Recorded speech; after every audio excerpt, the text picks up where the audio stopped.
Welcome to the Encouraging Word, a place for thoughtful conversation, reflective faith, and encouragement for the journey. I'm Pastor Eric. Wherever you're listening from, I'm glad you're here. Good morning, beautiful people. This is Pastor Eric, Associate Pastor at Lyndhurst Baptist Church on the west side of Indianapolis, an Indiana State Chaplain for Broken Chains JC. This is your encouraging word for today. Today we are finishing up week 1 of our Atonement Theory series, where we've been looking at Christus Victor, or Christ the Conqueror. Today's meditation is entitled Living Free, Not Just Forgiven. And our scripture comes from the book of Galatians, chapter 5, verse 1. It is for freedom that Christ has set us free. Stand firm then, and do not let yourself be burdened again by a yoke of slavery. One of the quiet dangers of the Christian life is settling for forgiveness without freedom. Forgiveness is essential. It's beautiful. It's foundational. But Paul is telling us something more. Christ has set us free for freedom itself. In other words, freedom isn't just a side effect of salvation. It's the point.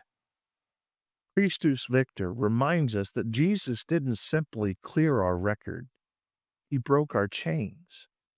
And yet, many believers continue to live as though the prison doors were still locked. Not because Christ has failed, but because freedom takes time to learn. Paul's warning is not harsh, it's tender. Do not let yourself be burdened again. That implies that a return to slavery is possible even after liberation, not because the chains are real, but because they're familiar. Augustine of Hippo once prayed, "I was held fast, not by iron chains, but by my own iron will." That prayer names something that many of us recognize. Sometimes what holds us isn't external oppression, it's internalized captivity, old habits of fear, old ways of thinking, old narratives about who we are and what we deserve. Living free does not mean living perfectly. It means living honestly, no longer pretending that bondage is our home. Freedom looks like learning to trust God where we once panicked.